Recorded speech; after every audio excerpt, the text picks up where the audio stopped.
Disclaimer: this role play is not a real session, but is just a exercise for my graduate counseling course. Thank you. Hi, Lisa. Welcome to the office. How are you today? I'm doing well. How are you? Okay. And what brings you in?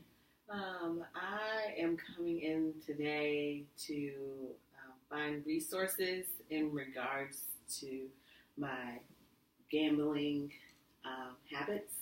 Okay. All right. And can you tell me a little bit more about what you mean by gambling habits? It has been brought to my attention that what started off as a hobby or something I would do for pleasure, has progressively matured to where now it's impacting my family's well-being, us being able to just maintain a good standard of living from rent to, the kids' college funds. Okay. So the kids' college funds, that sounds severe. How old are your kids now, if you mind me asking? One is 14. Okay. And the other is 8. Okay. All right. You mentioned something earlier. You said that it has been brought to your attention. Can you explain? Yeah. Well, my husband mentioned a while back about monies missing from a particular account, and I told him I didn't know what was going on, but that I would look into it. Meanwhile, I didn't know he was talking to other family members who, would find ways to mention the same things about, hey, I heard, you guys had to look into XYZ funds missing. And so, I started putting two and two together that, I felt like, they were all kind of zeroing in on me to mention something about it. But, I always had the intentions of, being able to replace the money. It wasn't like I was stealing it. I wanted to replace it. So, not just replace what I took, but replace it with more. Okay. So, in this moment, as you're talking about, money's missing from different accounts, your 2 young children, their college fund being tampered with from what you call having a good time, right? How do you feel now emotionally as you look at the after effects of that fun? I still feel very hopeful that I could, replace the money. I'm able to, if I can just borrow a little bit more, I would be able to replace it and pay everybody back, pay my kids back, pay my husband back, But it's to a point now, I'm thankful that I don't owe anybody money outside of my family. But at the same time, it's like I want them to know that, I'm sincere about that, and that as soon as I'm able to pay it back, that I would be able to walk away from it. That's what I want them to know. So do you have a problem with gambling?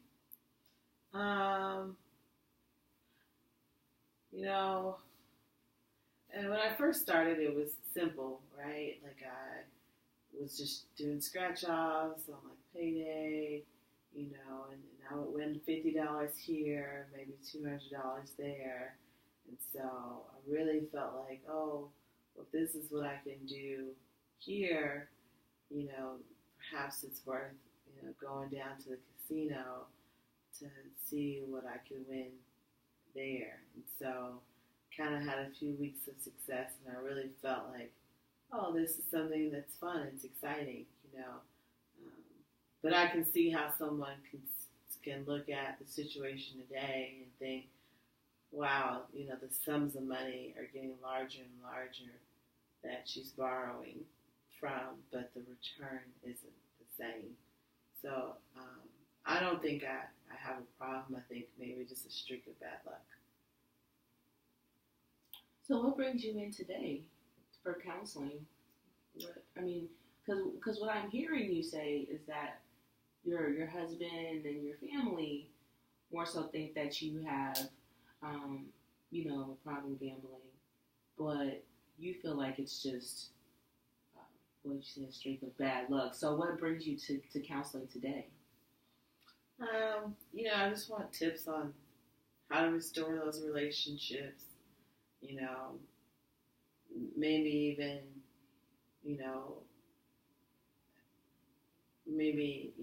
I don't think I have a problem, but I can see the stress that this is putting on myself as well. So like how to deal with that stress, if that even means walking away from it, okay, then what do I do to channel that energy?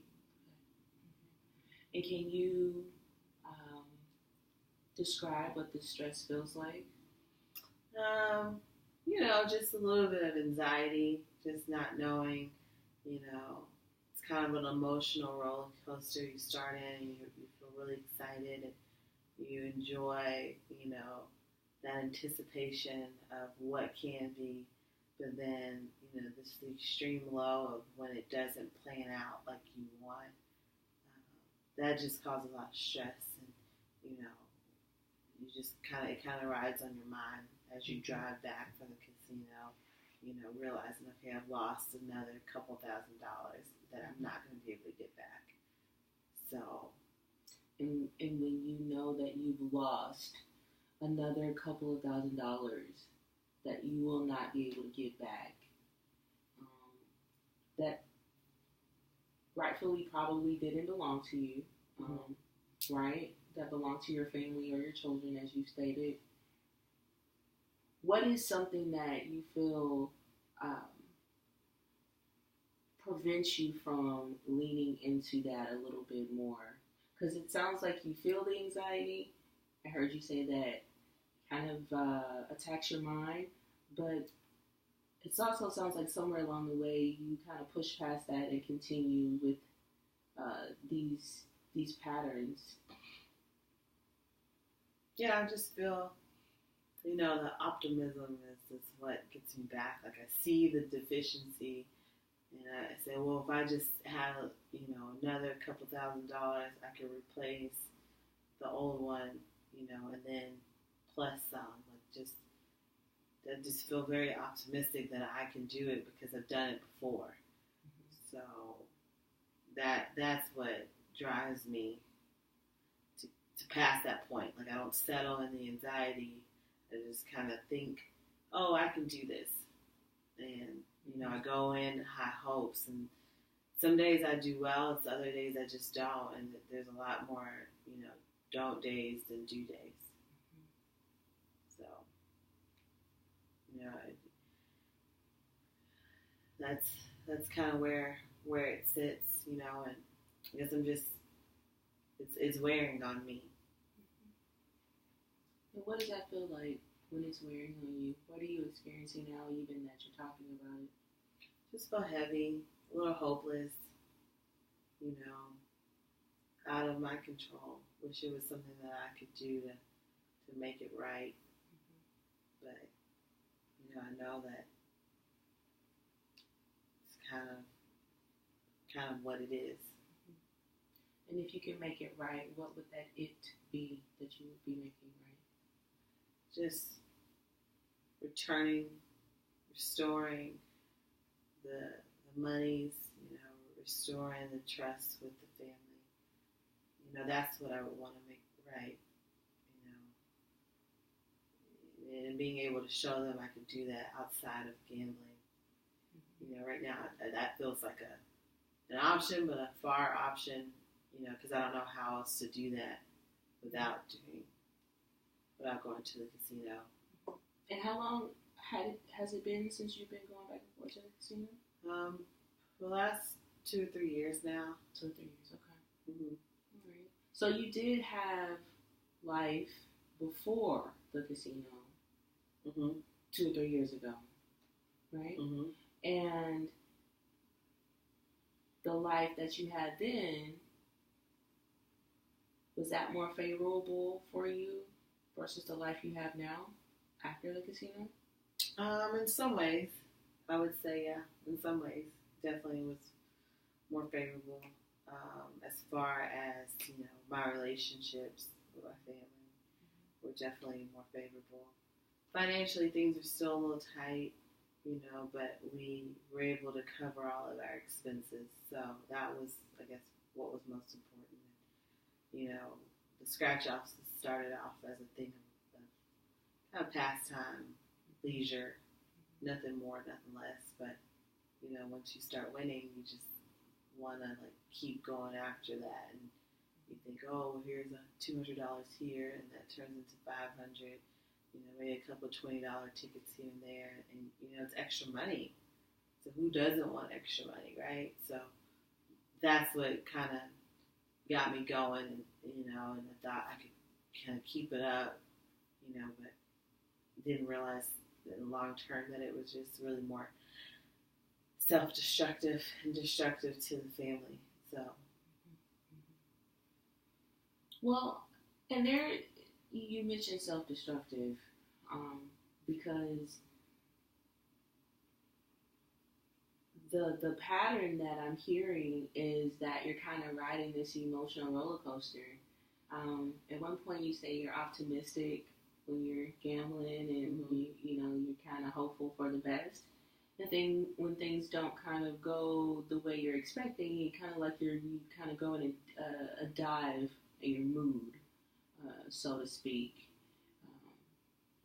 For you to start feeling self-destructive, we consider that more of an issue with the mood kind of dropping. I would like to introduce an exercise to you, if you don't mind. Sure. We have this chair here, okay? And in this chair, I want you to kind of just verbalize to me what you verbalize to me. I want you to imagine this is your opposite self, okay? This is the Lisa that is optimistic and has her kids' college fund money in her pocket and is driving to the casino, okay, and is hoping for big money. And what I want you to consider talking to her is, Lisa, if I choose not to stop gambling, this will be the result of my life. That if I choose to not stop gambling, that I will end up broke, alone, possibly without a job if I don't have good credit. All of these things would take place if I can't control this. So addressing that,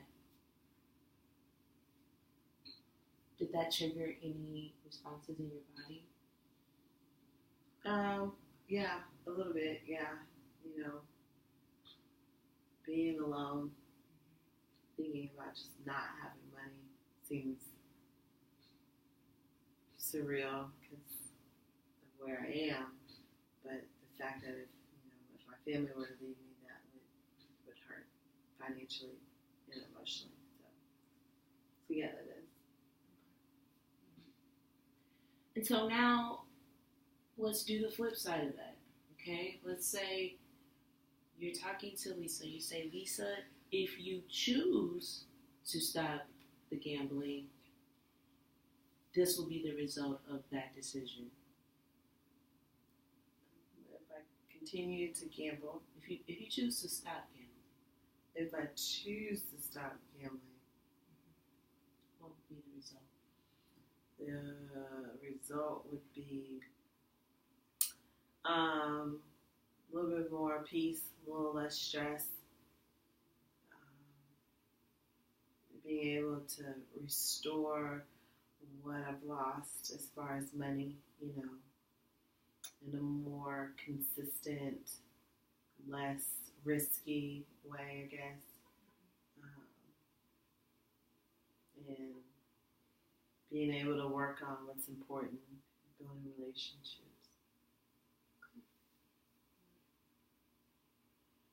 So out of those two scenarios, what feels most authentic to you? I guess the latter one, wanting to just keep my family near. I don't want to lose them over this, I can see how others may think it's, selfish of me to have this habit, but it was literally just an opportunity to make additional money, and it was never meant to hurt anybody. It was just an opportunity for myself.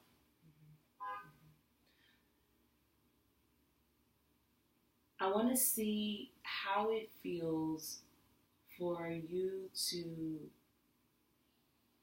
admit that your gambling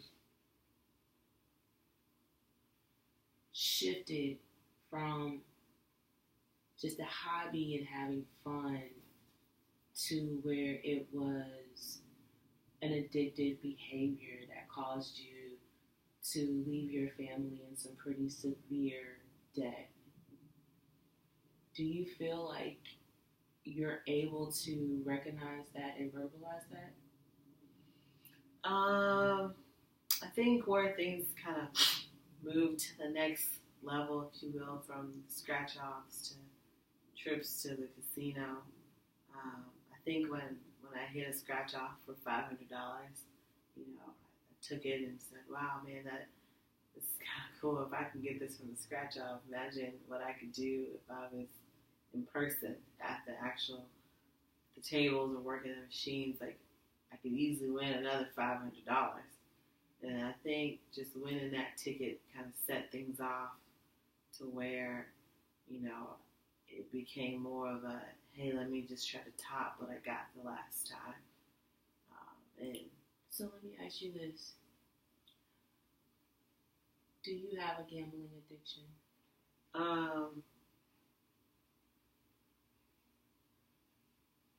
Yeah, maybe, yeah. Okay. How does it feel to admit that? Heavy, but freeing in a way, just to know,